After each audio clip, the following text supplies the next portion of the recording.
Y buenas a todos. En el vídeo de hoy analizaremos la saga de Poseidón del anime de Saint Seiya. ¿Es una buena saga o quedó opacada en su momento por las 12 casas y Asgard? ¿Y por qué el ejército del dios del mar se ve tan pequeño y descompensado? Dicho esto, comencemos. Empecemos con lo bueno y lo malo. Lo bueno de esta saga es que en un principio nos presentaba una trama con bastante acción, pues al ser una saga corta, todas las peleas y momentos interesantes estaban más concentrados y no había tiempo para el relleno, aunque esto hacía también que las cosas sucediesen de un modo muy apresurado, pero de eso hablaremos luego. Es cierto que la saga de Poseidón añadió nuevos personajes, y aunque la mayoría de estos no tuvieron desarrollo, a excepción de Sorrento o Isaac, la aparición de Canon sí fue algo que le dio más profundidad a la historia y añadió un gran personaje a la obra, pues su papel ayudaba a entender por qué se le cruzaron los cables a Saga y comenzó la guerra civil entre caballeros que terminó con las 12 casas. Después de haber explorado la mitología nórdica en Asgard, la aparición por primera vez de un dios olímpico en la saga de Poseidón y demás enemigos relacionados en su mayoría con la mitología griega fue épico. También a lo largo de los combates contra los generales marinos se nota la evolución de Seiya y compañía, pues estaban mamadísimos después de superar las 12 casas y los dioses guerreros en el anime, aunque se repite lo del burro alado matando a su enemigo de aburrimiento o el cisne acabando con un ser querido, pero de los clichés hablaremos justo después, pues hay que mencionar que vimos por primera vez y de manera canónica a 3 de los protas vistiendo armaduras de oro y dándose de hostias contra un dios, algo que de niño me pareció recontraépico y creo que fue uno de los puntos más buenos de la saga de Poseidón, pero la pelea de los caballeros contra Bob Esponja me supo a poco, pues Julian valió Bérgamo en el momento en que Yoga, Shiryu y Seiya se pusieron las armaduras de oro. Algo entendible porque no había despertado del todo, pero aunque luego despertó su poder divino casi al final de la pelea, Athena apareció con la vasija y le quitó la tontería rápido. Ahora vamos con lo malo. Quitando la aparición de Canon, Sorrento y Julian, la saga de Poseidón no aporta casi nada nuevo que sea un antes y un después en la historia. Por ejemplo, después de las 12 casas, el santuario se purificó y los dorados pasaron a ser aliados, algo que sería fundamental de cara al futuro y la guerra santa contra el dios Hemo. Y la saga de Hades terminó con Seiya quedando muñequito y todos los dorados yéndose a la puta, dos elementos que serían importantísimos para la posterior saga de Next Dimension. Por eso digo que la saga de Poseidón no aporta nada nuevo a nivel de historia. De hecho, y aunque me duela decirlo, podríamos pasar de las 12 casas a Hades saltándonos a Poseidón, y lo único que afectaría nuestra comprensión de la trama sería no saber quién es Canon ni quién carajo es el tío que mandó las armaduras doradas a los Elíseos. Otro problema que tiene la saga de Poseidón, en mi opinión, es que se repite más que el ajo en ciertos aspectos, llegando a crear clichés. Por ejemplo, repite lo de salvar a Athena en una carrera contra reloj, lo de que Shiryu se quede ciego o que se quite la armadura, y lo de Yoga matando a un ser querido, algo que ya hizo 3 veces en el anime si contamos a Cristal. El psicólogo de Yoga trabaja más que la costurera del increíble Hulk. Aparte, teniendo en cuenta que la saga de Poseidón fue la primera guerra santa que vimos, debería haber sido más larga y no tan lineal. En la posterior saga de Hades vimos una guerra mejor ejecutada, con 3 arcos diferentes, muchos más personajes en acción y un ejército más igualado al de Athena. Por otro lado, las Scales parecían unas armaduras de oro 2.0 que, aunque estéticamente eran impresionantes, no aportaron apenas nada innovador. Y si a eso le sumamos que la saga de Poseidón consistió en superar pilares derrotando a sus guardianes hasta llegar al final boss, creo que todo olía un poco a refrito de las 12 casas. Al menos la saga de Asgard, aunque fuese relleno, nos ofreció armaduras espectaculares y los dioses guerreros estaban repartidos por todo Asgard. Es raro que siendo la primera guerra santa que se nos mostró, la saga de Poseidón fuese tan corta. Por eso todas las peleas son muy rápidas y no se profundiza en los nuevos personajes o en el contexto de la trama. Aunque hay que decir que en el manga la saga no es tan corta, pero sí es cierto que tanto en el manga como en el anime nunca llegamos a conocer prácticamente nada sobre los generales marinos y su pasado o motivaciones. Solo sabemos que creen que Athena es una diosa demoníaca y que hay que purificar el mundo de la maldad humana. Aparte, en la saga de las 12 casas o incluso en la de Asgard, sabíamos que la mayoría de enemigos de Seiya y compañía eran buenas personas que habían sido troleadas por sus dirigentes, lo que hacía que se diesen situaciones emotivas como el arrepentimiento de Shura, Ikki haciendo dudar a Shaka o la redención de Siegfried. Pero como los generales marinos tuvieron poco desarrollo, exceptuando a Sorrento, Isaac o Kanon, nunca quedó claro el por qué pelean los otros 4. Podemos imaginar que tendrían motivos similares a Sorrento, pero habría quedado bien escuchar lo que piensa cada uno. A veces me da la sensación de que la saga de Poseidón fue opacada en cierto modo por la saga de Asgard, pues a pesar de que no es canónica y se hace algo larga, aportó varios elementos innovadores, los cuales, al compararlos con el arco del dios cara de pez, hacen que huela un poco a refrito de las 12 casas como ya vimos. Además, considero un error que Toei mostrase la versión 2 de las armaduras en la saga de Asgard. Creo que eso solo sirvió para quitarle uno de los pocos elementos novedosos a la saga de Poseidón, pues como para ese momento el burro alado y su tropa ya estaban mamadísimos, tendría más sentido que sus armaduras hubiesen evolucionado. Y ya que mencionamos a los caballeros de Atenas, repasemos lo poco que se sabe del ejército de Poseidón. Pero antes me gustaría hacer un inciso. Nunca entendí por qué el scale de Isaac representa supuestamente al Kraken.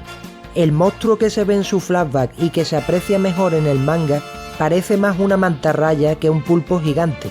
Y si no me creen, miren cómo se ve su scale en modo object. Si eso es un Kraken, yo soy el patriarca. Y si no quieres terminar como Julian, dale like, suscríbete y activa la campanita.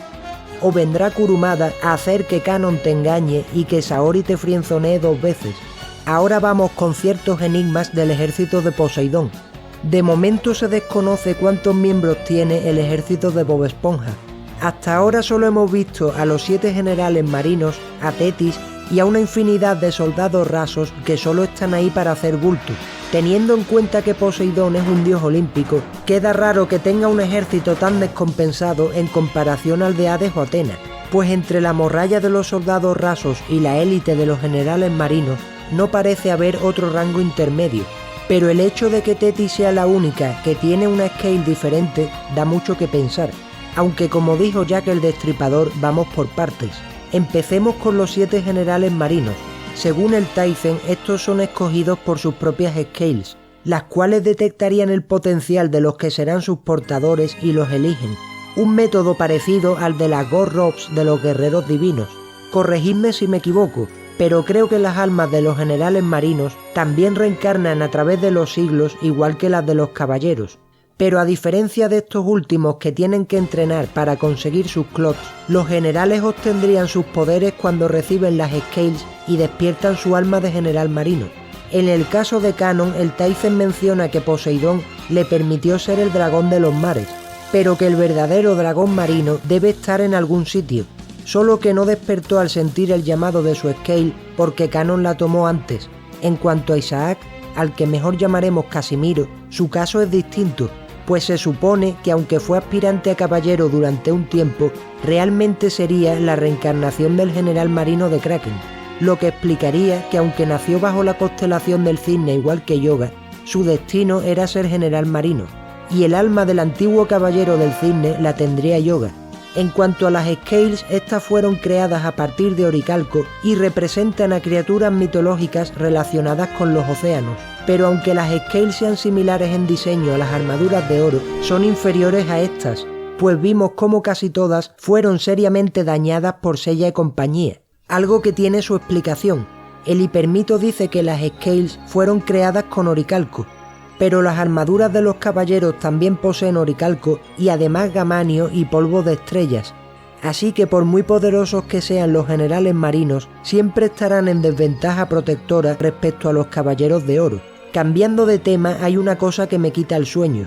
Ya sabemos que cada general marino custodia uno de los 7 pilares que sostienen los 7 mares, pero como estos últimos son enormes, sería interesante que se dividiesen en zonas comandadas por guerreros de rango intermedio al mando de algún general marino, y estos guerreros de rango intermedio tendrían a grupos de soldados rasos a sus órdenes, pues como ya vimos, eso de que Thetis posea una scale distinta parece indicar que es de rango diferente, algo que no es descabellado si tenemos en cuenta que Poseidón despertó antes de tiempo.